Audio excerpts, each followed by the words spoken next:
Elizabethtown College history professor David S. Brown is the author of a new book about former President Andrew Jackson. Brown writes that he is the first president to be born in a log cabin, to live beyond the Appalachians, and to rule, so he swore, in the name of the people. The title of the book is The First Populist, The Defiant Life of Andrew Jackson. He was president for 2 terms, 8 years, from 1829 to 1837. Jackson, in his lifetime, was a jurist, a general, a congressman, a senator, and America's 7th president. Professor David Brown, what is a populist? A populist is someone who is going to put the idea of democracy and popular appeal, popular democracy, over perhaps a more reflective or deliberative approach to, it could be governance, it could be art, it could be lots of things. Populism is something that I think is probably pretty deep in the American DNA. Why does the front of the book say that Andrew Jackson led a defiant life? Right. So Jackson, I think, might agree with that in certain respects. I think that this is somebody who liked opposition, needed opposition. I think was most effective when he could identify an enemy. And so throughout his life, before his presidency, during and after his presidency, he seemed to thrive off of contention, off of adversity. It seemed to focus him. He was someone who could conjure up a great deal of animosity towards others, and in return have that animosity come back to him. But as I mentioned, it seemed to focus him. You know, you've written a number of books, including one on Henry Adams, F. Scott Fitzgerald, Richard Hofstadter. Why Andrew Jackson? What led you to this, compared to the others? Well, I was writing a book you mentioned on Henry Adams, and I was really thinking about the 19th century and what a vital century it was to America. And, I decided to call that book The Last American Aristocrat. And it seemed to me that, populism, popular democracy in the 19th century, it was such a vital feature of American life. Maybe in 19th century France, it was the emergence of the bourgeoisie. In America, the 19th century, I think it was this westward drift. I think it was this emerging popular democracy. And so in looking at Henry Adams, as kind of coming out of that ducal Adams quasi-aristocratic family, that was really the early 19th century. But that was changing by Adams's time, very much so.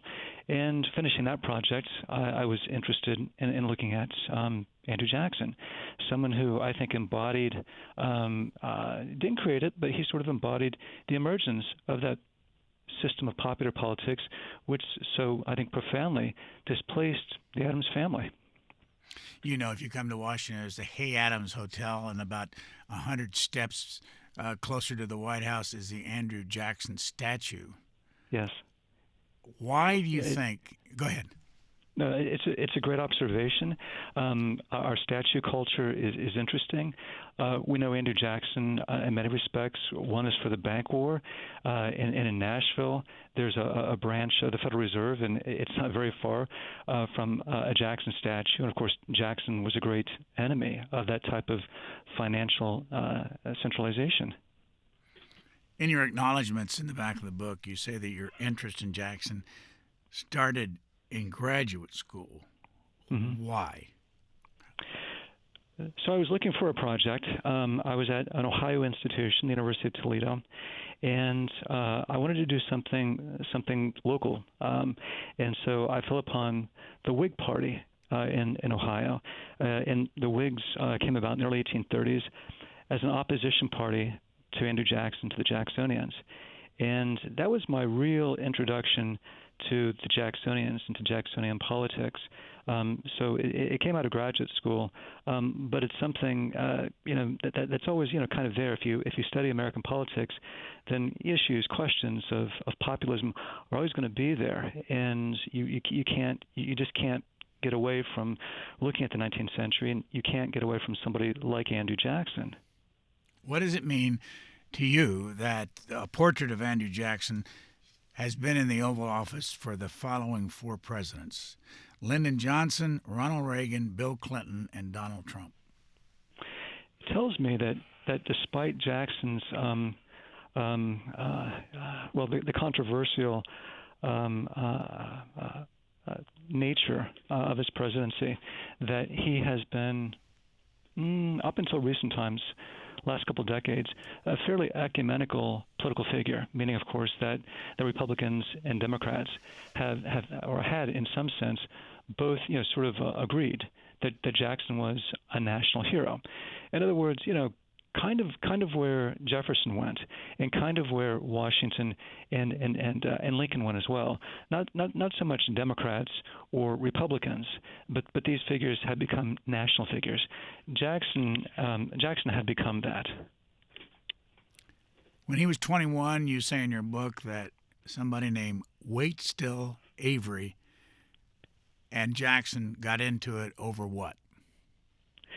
Jackson thought that he had been kind of attacked in court, showed up by an older, more savvy lawyer, and in fact he had, and so Jackson wanted to assert the fact that he was a gentleman, and one of the ways to do this was to challenge someone to a duel, if in fact you thought that there was grounds. So Jackson turns this, basically, a kind of retort in court, a minor embarrassment, into an opportunity to challenge this gentleman and to face him down. They actually don't fire shots at each other. That was something that the handlers had taken care of beforehand. But I think for the first time, it asserted that Jackson was a gentleman.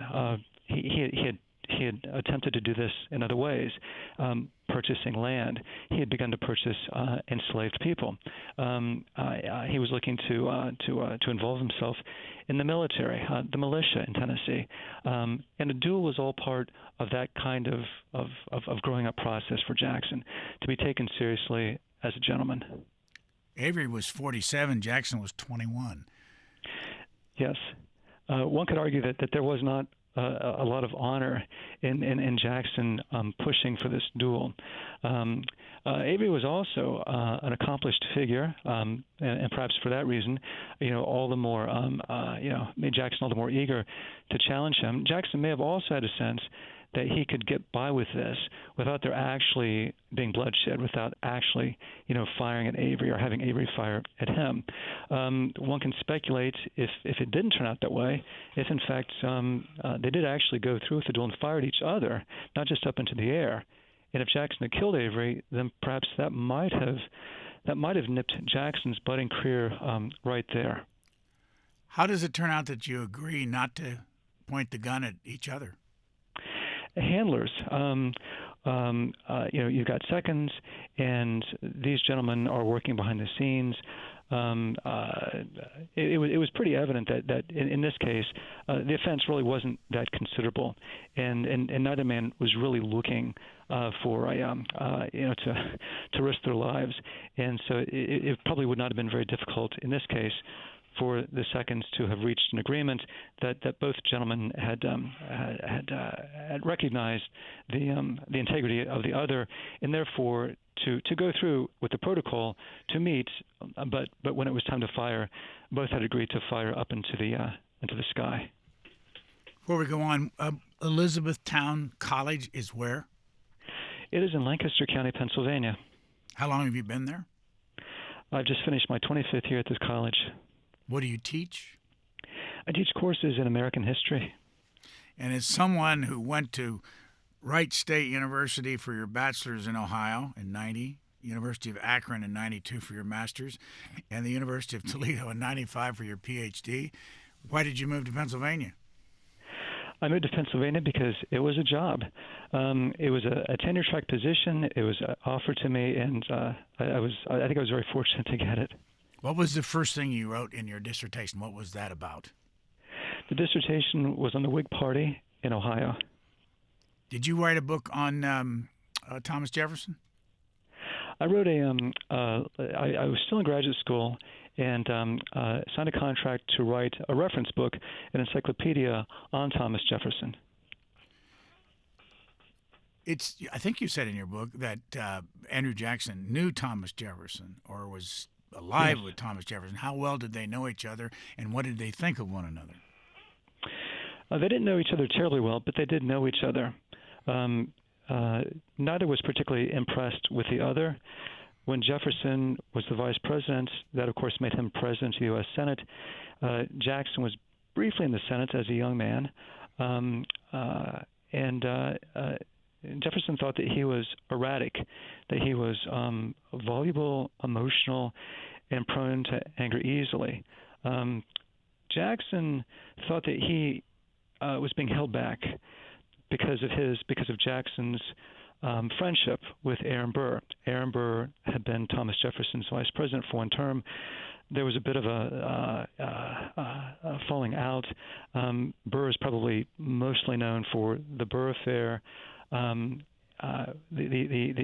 possible attempt to try to sever a small empire in the Southwest for himself and maybe a rogue army. And on several occasions,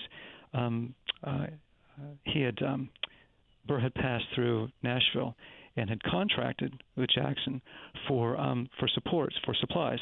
Jackson thinking that the U.S. government, that the Jefferson administration wants to see this happen. So he was a bit fooled there. So because of his closeness with Aaron Burr, first Jefferson and then Jefferson's successor, James Madison, in the presidency, they seemed to be very reticent to embrace Andrew Jackson. And it would really only be with the War of 1812 and a slew of retirements that Jackson was brought out of the Tennessee militia and into the regular army. What was the War of 1812 about? War of 1812, its focus is really in Europe, the playing out of the French Revolution and the Napoleonic conflicts that ensue. In the United States, it was the United States really looking to do a few things. I think in part to move against Native Americans in the West, to assert or reassert independence against British rule of the seas, British confiscation, kidnappings of American citizens, sailors on the high seas, and an effort, I think, on the part of the country to begin to really develop an industrial base, and also begin to move towards internal improvements, canals, macadamized roads. And the war helped to sort of generate a really tremendous amount of energy in which all of these things begin to happen. Jackson was president from 1829 to 1837, but when he was 36 years old in 1803, there was a duel with somebody named Sevier. Who was Sevier, and what was the story behind the duel? Yeah, Sevier was pretty much a frontier hero in Tennessee. He was an older man, and I think at the nub of it, I think of it not too differently than I do, say, the very famous duel between Alexander Hamilton and Aaron Burr. I think at heart, I think New York was too small of a state to hold the aspirations of both of those men. Tennessee was even smaller. Jackson and Sevier, they kept knocking heads against each other. Sevier, the older lion; Jackson, the rising cub. But whether it was for civic appointments or marshal appointments, who would head the militia in Tennessee, they kept finding themselves kind of pressed up against each other. Jackson was not one, at least at that point in his life, to defer necessarily to more accomplished people or to his seniors. They did get into a fracas. It was supposed to be a duel, but really it was just a kind of a melee. Like I said, I think the origins go really into the question of Tennessee politics and opportunities. But on the surface, Sevier had made some unseemly comments about Andrew Jackson and Jackson's marriage. Jackson's wife was actually married when she then married Andrew Jackson. She thought that her husband had gotten a divorce, but he had not. And in fact, they had been living basically as a common law couple. And Sevier brought that up in a public fashion, and Jackson challenged him. Sevier seemed to be playing, kind of cat and mouse with Jackson, very eager, so he said in correspondence, to engage the younger man, but kept putting it off and putting it off. Finally, they did meet, and as I mentioned, it was a bit of a fracas. It was chaos. They draw arms on each other before the duel can even be set up. The seconds, the handlers, everyone's pulling out guns and weapons. To make a long story short, nobody was killed, and in fact, both parties ended up coming back to Nashville together. Well, you quote Andrew Jackson saying, "To all who shall see these presents greeting, know ye that I, Andrew Jackson, do pronounce, publish, and declare the world that His Excellency John Sevier, Esquire, Captain General and Commander-in-Chief of the land and naval forces within the state of Tennessee, is a base coward and a poltroon." Yes. How strong is that in those days? That's very strong. Poltroon is I think really the trip word there. And if you call somebody that, you're asking for a duel, or you're asking for the other person to surrender to you, basically. So it's a code word, and if that's used, then you know that the person really means business. So there's a degree of language. There's escalation, and basically Jackson goes for the jugular when he uses those words. He wants to engage in a duel, and probably at that time did want to engage in a duel. Didn't want the handlers to clean it up. When he was 36 years old and involved in all this with Sevier, and there is a town now in Tennessee called Sevierville, what were the two men doing? I'm sorry. Could you ask that again? At the time of the duel, what was John Sevier doing, and what was Andrew Jackson doing? So both of them actually, kind of shared a position. As I mentioned, there was a competition throughout their public careers, and they both had a piece of the Tennessee militia. At one time, there was only one commander of the militia, but it was determined that Sevier in East Tennessee, he should essentially be given his province. But Nashville in West Tennessee, and Jackson as being the embodiment of that, Jackson, he should be able to have part of that commission as well. And so it was split up, and so they both had a large regional piece of the Tennessee militia. Jackson, also was a justice of the peace. And Sevier was eager to remind him of that the duels that the laws in Tennessee they prohibited dueling, and that wasn't it ironic that Jackson, who sat on the Supreme Court of the state, was so willing to elide the law, to break the law, and engage in a flagrantly illegal activity. What was Andrew Jackson's image in the state of Tennessee around that same time, or did he have one in the whole state? I would say that his image was not as high profile as Sevier's. Sevier was a frontier legend. People knew Sevier from the American Revolution. Jackson had fought in the American Revolution as well. He was a teenager. He was actually a POW, but didn't have the reputation of severe. Jackson was known very well in Nashville, in that area, less in the East, probably not until the War of 1812, would Jackson become a figure really known throughout the Southwest. As you know, I'm concentrating on the duels, and you have on Chapter 11 the duelist. Who was the duelist? This is Charles Dickinson. Dickinson was a bit younger than Andrew Jackson, and Dickinson was reputed to be one of the great shots in the state of Tennessee. And in 1806, Andrew Jackson killed Dickinson in a duel. Some people say that Jackson had engaged in hundreds of duels. That's overstatement. That's not true. Dickinson is the one man that we know that Andrew Jackson did kill in a duel. How did it happen? Oh, this is about a horse race. Jackson had a stallion, Truxton, and was going to race a horse owned by Joseph Irwin. Irwin's horse came up lame. Irwin had to pay the default $800. Back then, lots of paper currency, some worth more than others. And when he paid the notes, initially they weren't in the proper currency that they had agreed to. Jackson brought that to Irwin's attention, and Irwin he did the right thing. So there was no problem there apparently.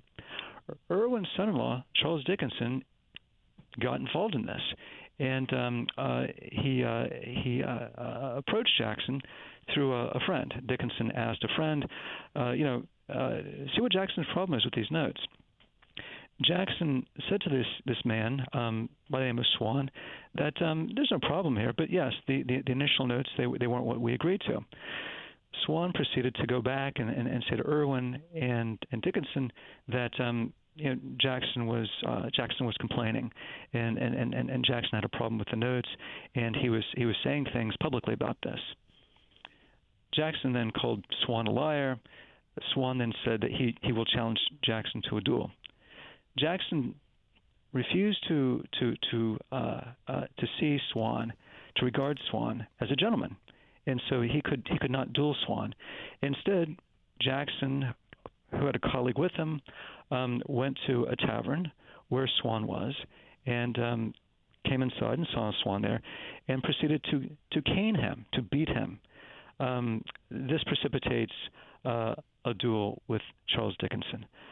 Dickinson also had, on at least two occasions, made some comments about Jackson's marriage, not unlike John Sevier. Jackson challenges Dickinson to a duel, uses the aforementioned word poltroon, and they cross state lines into Kentucky, and it's there where Andrew Jackson kills Charles Dickinson. Talk about the language of the time and compare it to today. Back then, you say that Andrew Jackson wrote about Dickinson, called him worthless, drunken, blackguard, scoundrel. Yes. It seems like, as you read your book, that Andrew Jackson had a lot of strong things to say about a lot of things. Absolutely. Whether he was talking about political enemies, men he was looking to duel, even institutions, how he would sometimes refer, for example, to the Bank of the United States of America or to the Supreme Court. The language could be heavy.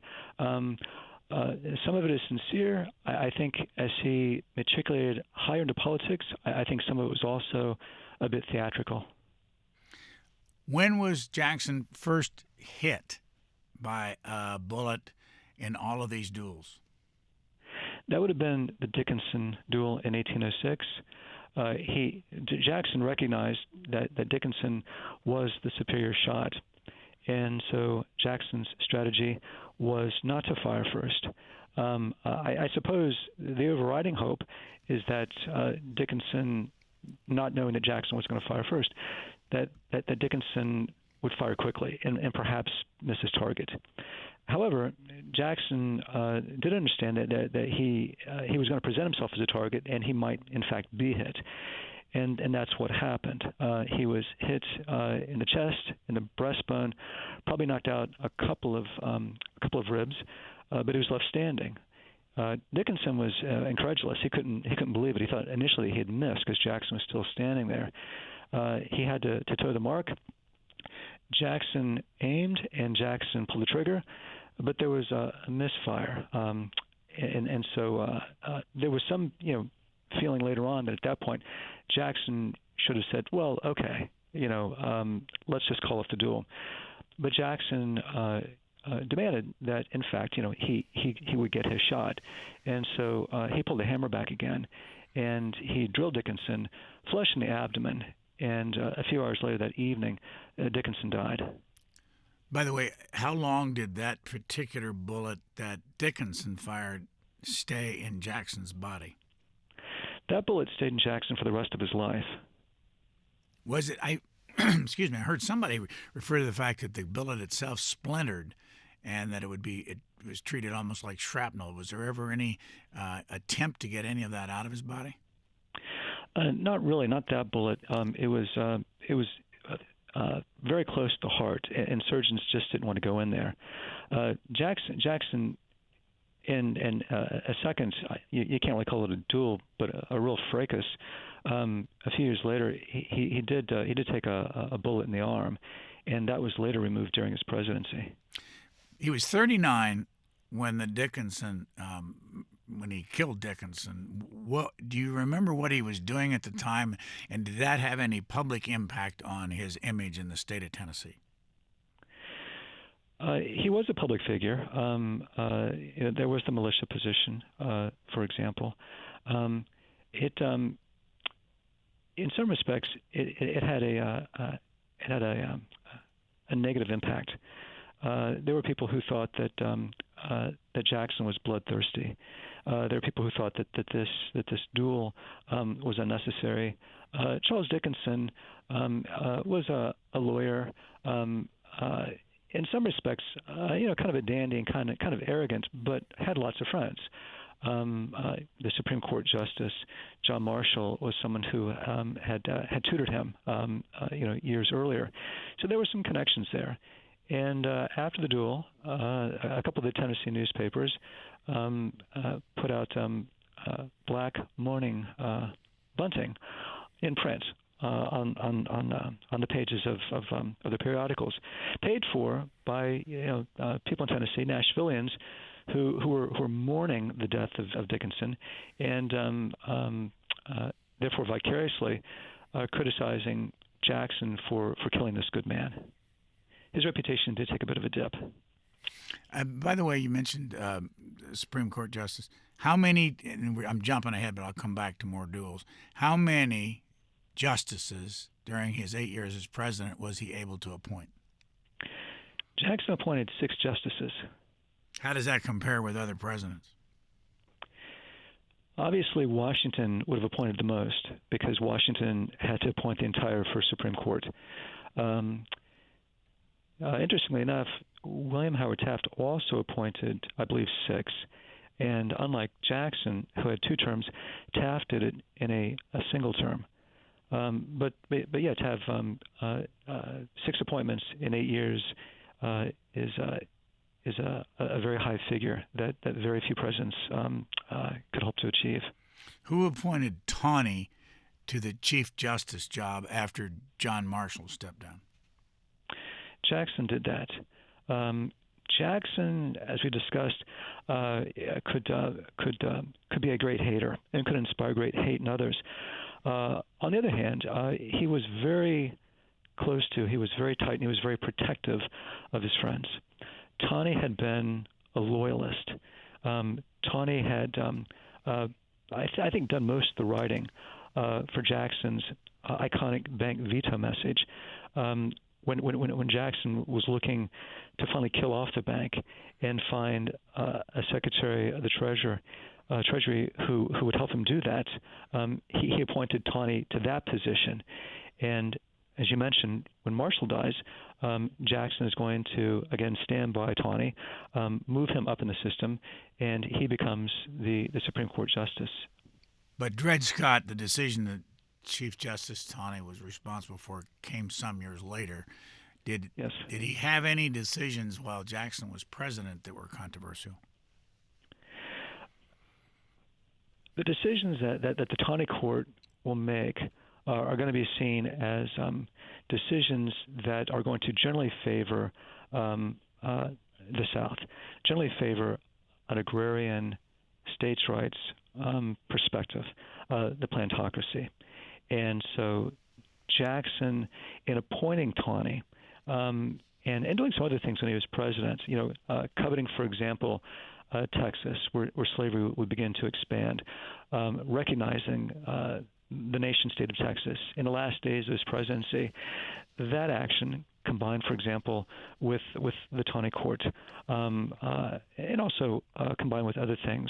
For example, having a postal system, which would not allow abolitionist literature to circulate in the South, in violation, of the First Amendment.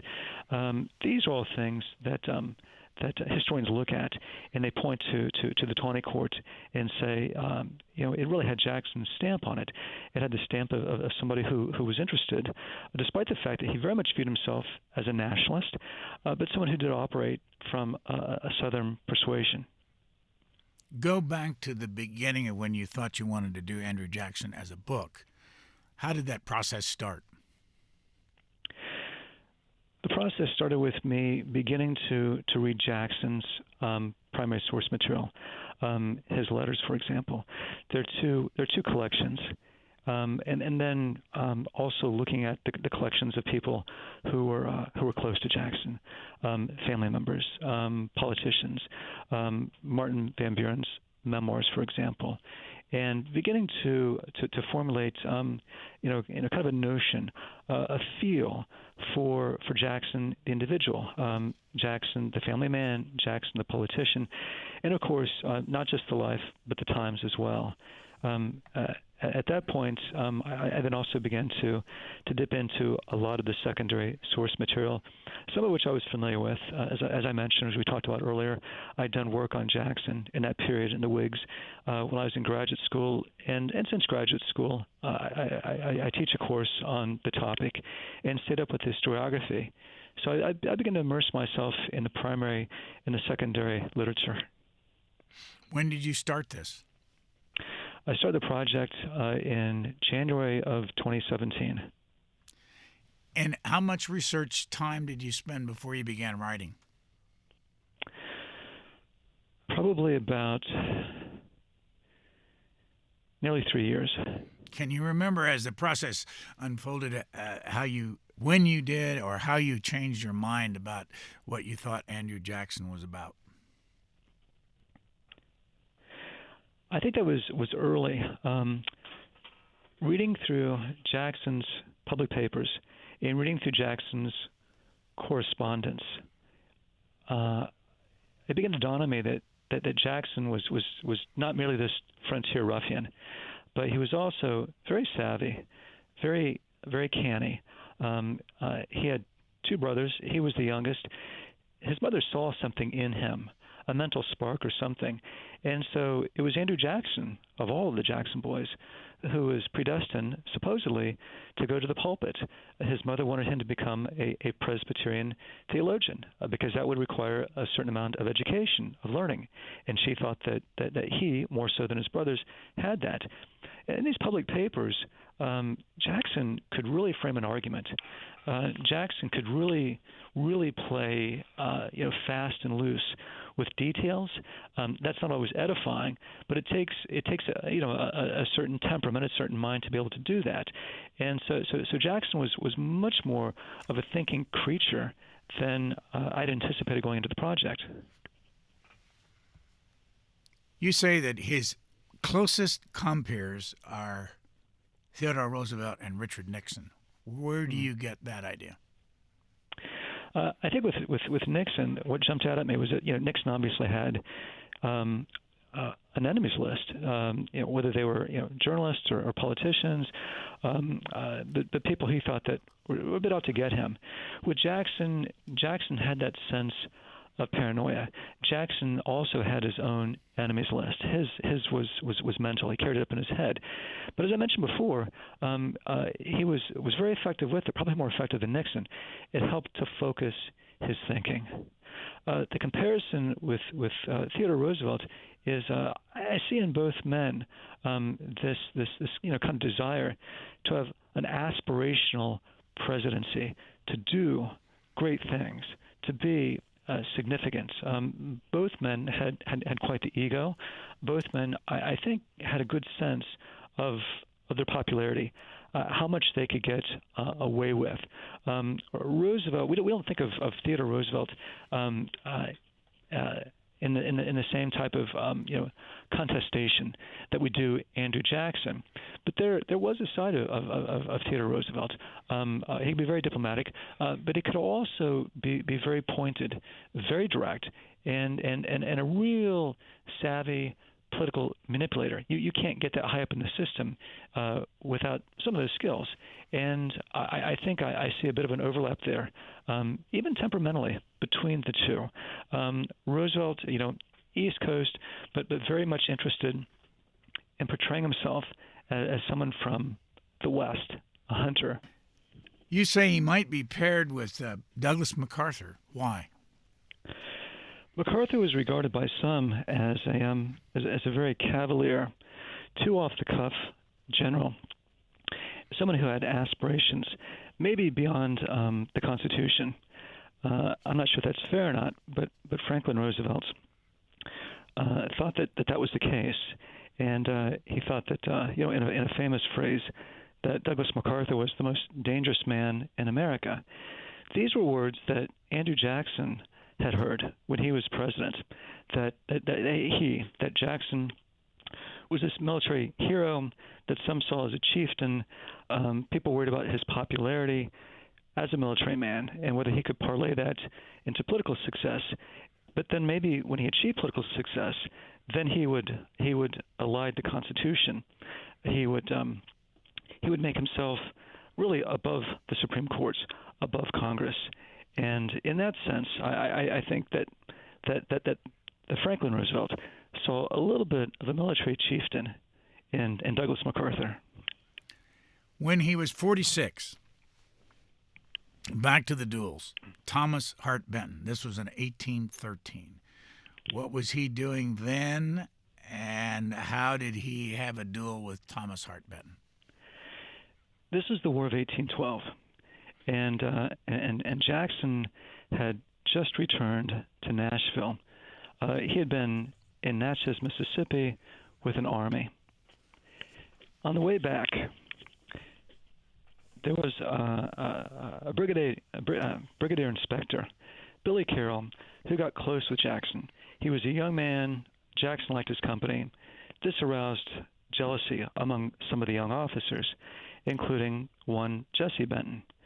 Jesse Benton challenges Carroll to a duel on some trumped-up issue about lack of respect.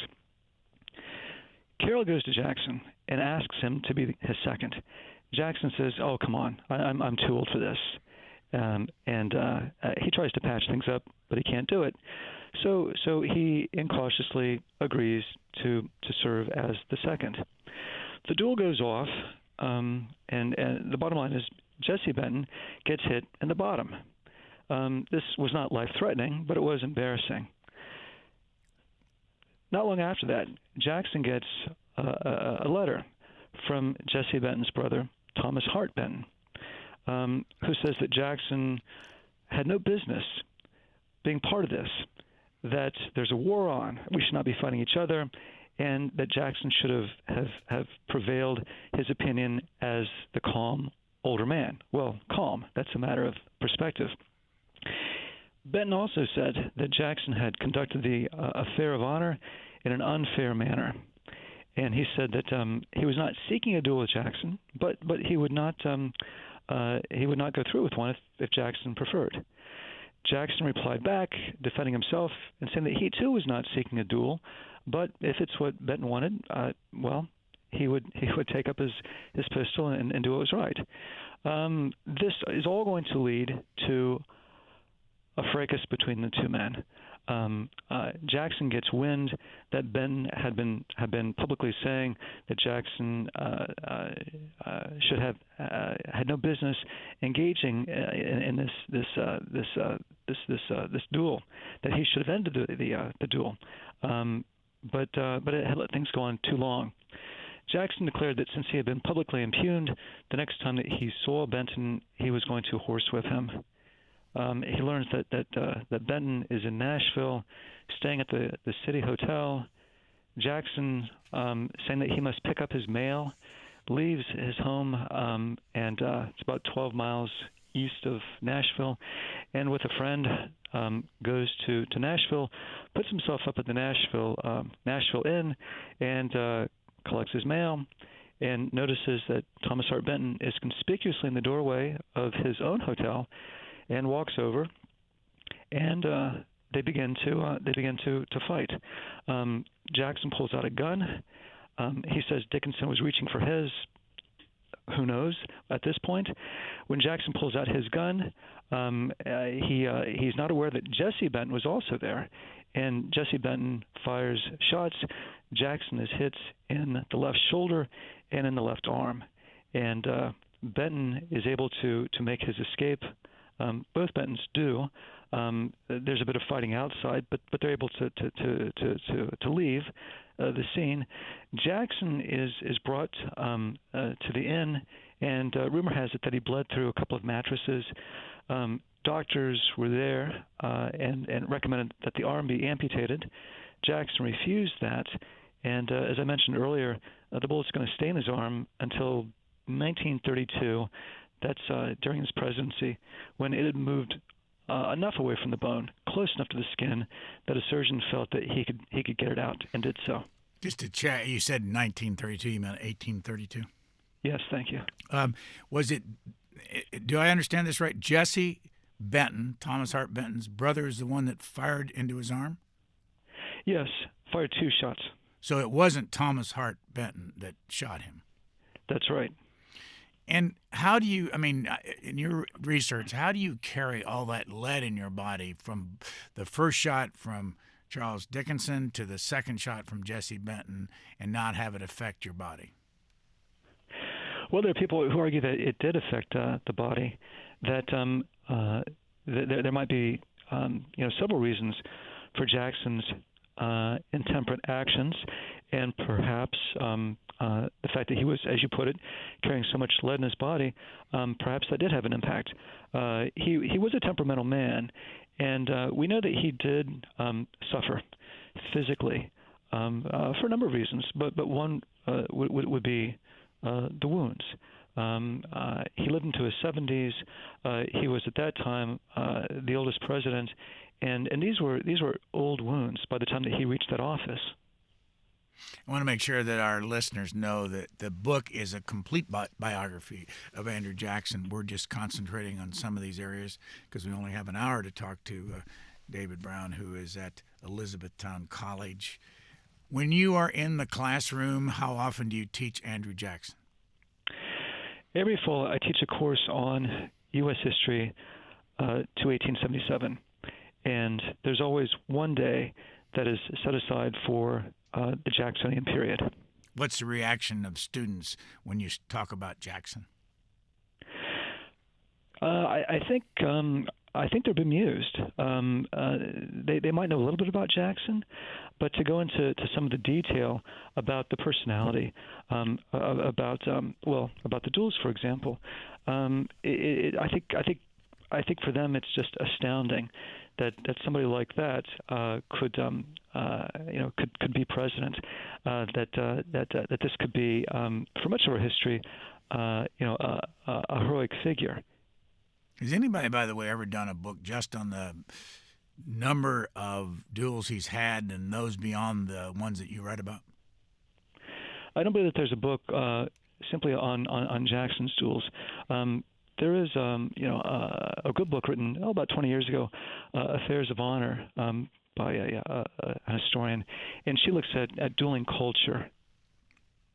Let's move to when he was 66 and the story about Robert Randolph. in 1833 and Richard Lawrence. Sure. So Jackson, as John Quincy Adams put it, sort of created presidential history by being the first chief executive to have his nose pulled. Randolph had been a purser in the Navy. He had been caught stealing, and Jackson had okayed his dismissal from the service. Jackson was in Frederick, Virginia. There was a ceremony there in regards to Martha Washington, and he was sitting there with a couple of handlers, and Randolph approaches, and Jackson thinks that he's going to shake his hand.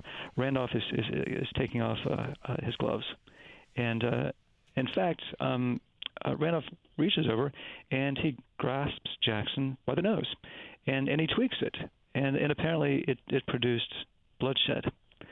That's emblematic in the sense that I think Quincy Adams is right. I think that Jackson's probably the first president to have his nose tweaked, but in a sense, it would be Andrew Jackson, such a combative figure, someone who doesn't back down. Again, someone who made a lot of enemies. The second gentleman that you mentioned tried to assassinate Andrew Jackson. This is on the grounds of the U.S. Capitol. Jackson was attending the funeral of a U.S. congressman, I believe from South Carolina, and the ceremony is over. Jackson is vacating the building. Again, there's quite a crowd there, and this gentleman, he approaches Jackson and it pulls out a gun and fires, but it doesn't go off. He then pulls out a second pistol and he fires, but it doesn't go off either. For people who want to see Andrew Jackson as a kind of an otherworldly figure, there's the fact that he survived duels. There's the fact that he, at the Battle of New Orleans, had a tremendous victory over the British, where his side took very few casualties, and the British took many, many casualties. And then to see him, an object of an assassin, the first attempt to assassinate a president, not survive one pistol snap, but two.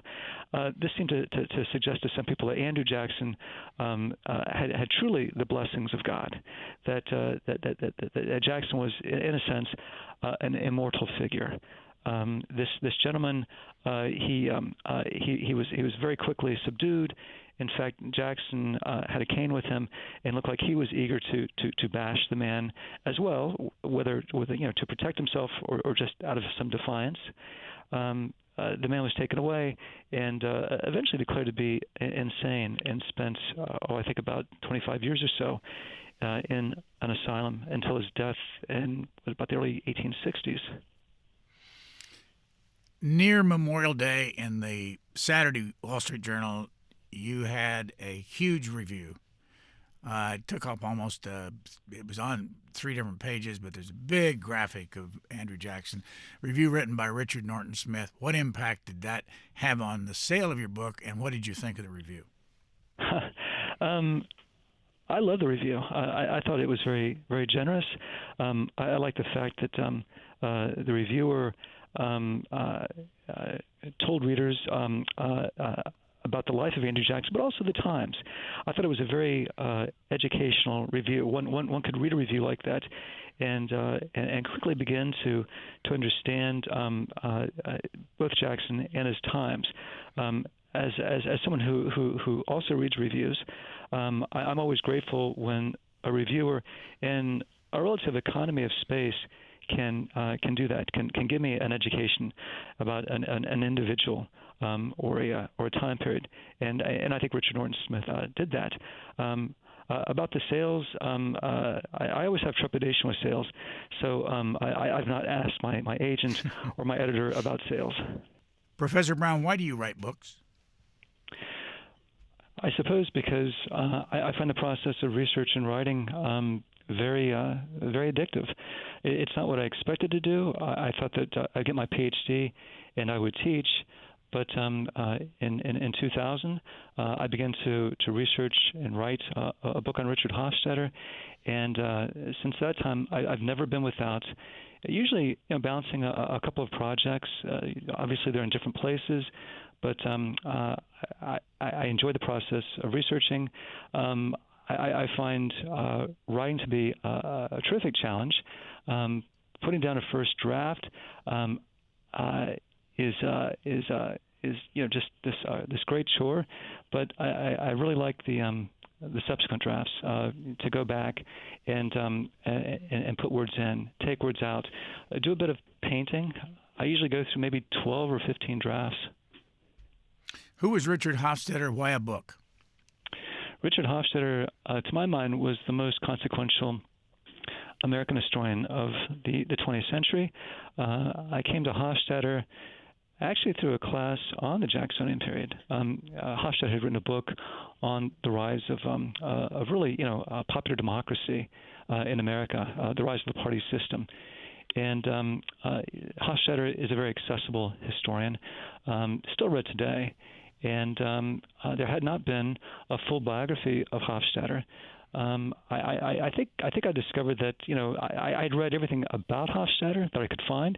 I'd read all of his work, and I think I just woke up one day and I thought, I'm interested enough. I'm going to try to write this man's biography.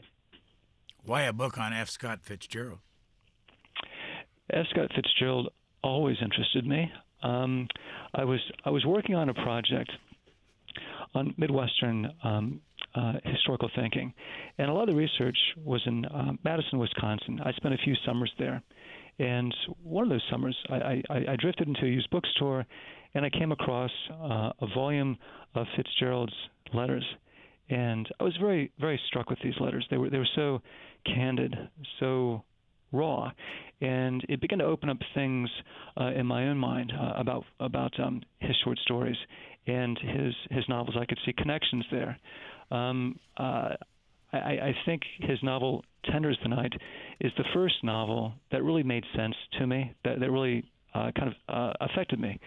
And years later to run across those letters and to begin to think about Fitzgerald maybe in a more sophisticated way than I had as a student, that prompted me to want to know more about him. So I started to do some of the research, not necessarily thinking I was going to write a book, but that became the product of the labor. Something happened to Andrew Jackson when he was president that no other president had to deal with, some impeachment, but he was censured. Explain the circumstances and what is a censure compared to impeachment. Sure. So, Jackson, he's known, among other things, for the bank war. The bank war was prolonged, and his opposition, the Whig Party, was very much opposed to his policy. There was a Whig majority in the Senate, but not in the House of Representatives. If there was a Whig majority in the House, Jackson very well could have been impeached, but there wasn't. So what the Senate did is to show its opposition to Jackson and his actions in regards to the bank, but I think more generally to make the argument that Jackson was exceeding his powers as chief executive, that he really wasn't a Democrat. He was an autocrat. He was censored. Henry Clay from Kentucky, who was a great opponent of Jackson's, he kind of led this crusade. And the argument was that in fact Jackson was acting unconstitutional, that he was taking powers that belonged, whether it was to the courts or to Congress, and he was appropriating them for himself. True to form, when the censure did pass, I think it was 26-20, Jackson responded with a long communication put together by others along with himself. And Jackson defended his record, and then Jackson made the claim that he, more so than the courts, more so than the mere congressman, was really the defender, the representative of the people, because only the president, of course, has to submit himself at that time to a national election.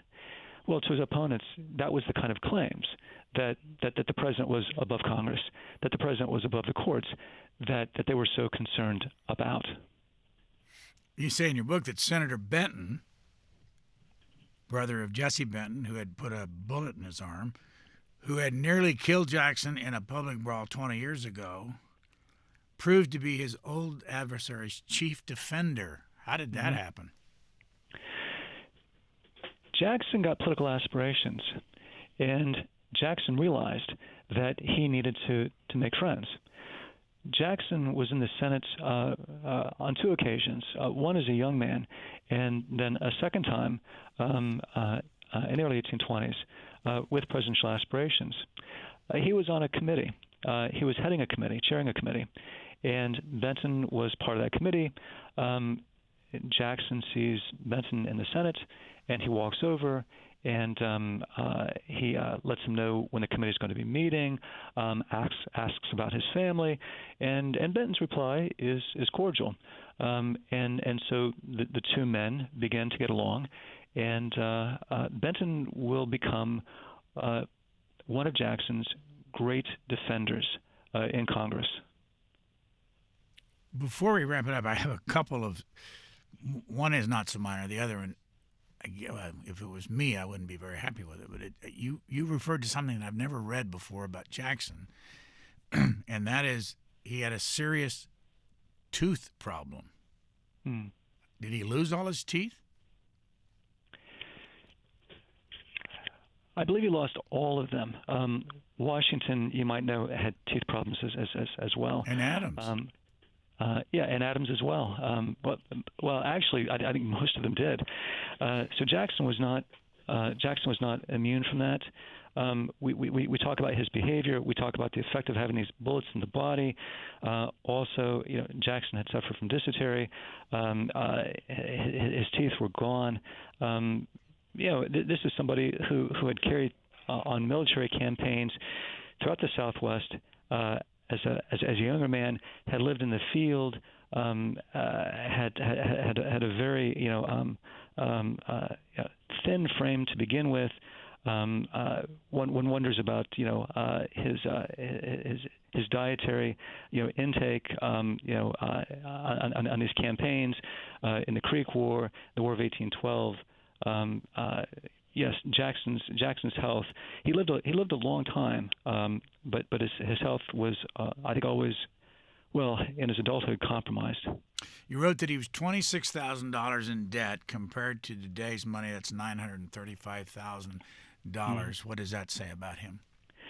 What it says is that although Jackson was, I think, rightly critical of the Bank of the United States, for its lean towards a speculative economy, that he himself, Jackson, an agrarian, not unlike Thomas Jefferson, an agrarian who also died, in debt, that they were in some sense perhaps trapped by their place, by their station. We talked earlier about Jackson wanting to be perceived as a gentleman. Well, a gentleman had certain things. A gentleman had property. A gentleman had a plantation. A gentleman had a fine wardrobe, and these things, they cost money. Jackson was living like a frontier aristocrat, and Jackson was going deeply into debt to fund this. Last question for you. You say in your book that historians are blinded by Jackson's commitment to the South. What do you mean? I think for a long time, scholars would take Jackson for his word, that Jackson was a nationalist. His stand against the state of South Carolina in the nullification crisis, ensuring that the federal tariff was going to be paid, the fact that he was an officer in the American military. But if you look at that nullification crisis, the upshot is that while South Carolina would agree that they would, in fact, the state would, in fact, pay the tariff was going to be reduced dramatically over a period of about 9 years. I also think of Indian removal, and the removal of about 60,000 self-governing Native Americans, some of whom did in fact own slaves, but most did not. And so by lowering the tariff, which helped industry, free labor, by removing Native Americans, mostly free labor, and bringing in a plantation culture in the Southwest, one can make the argument that Jackson's presidency, in fact, did prove to be a big boon for the South. I wanted to say to our viewers again, if you're saying to yourself, why in the world didn't he ask about a lot of things, it's because it's a big book, and you can buy it and read the whole thing, and we were just concentrating on a number of things. Jackson has been on C-SPAN so many times that you could probably get a PhD from reading and watching all of it. Where is Elizabethtown, Pennsylvania? Elizabethtown, it's in Lancaster County, Pennsylvania. And how far are you from Philadelphia? About 90 miles west of Philadelphia. And have you decided that you're going to write another book? And if so, what is it? Yeah, I'm working on a book on the Kansas-Nebraska Act, and really the issues of 1854 that the country was facing, the kind of collapse of this compromised culture, and really the straight road from there to the American Civil War. Professor David S. Brown, thank you very much for joining us. The book is called The First Populist, The Defiant Life of Andrew Jackson. We appreciate joining us. Thank you. Thanks for listening. Please rate, review, and subscribe to this podcast wherever you get your podcasts. We would love to hear from you. You can email us at podcasts@c-span.org.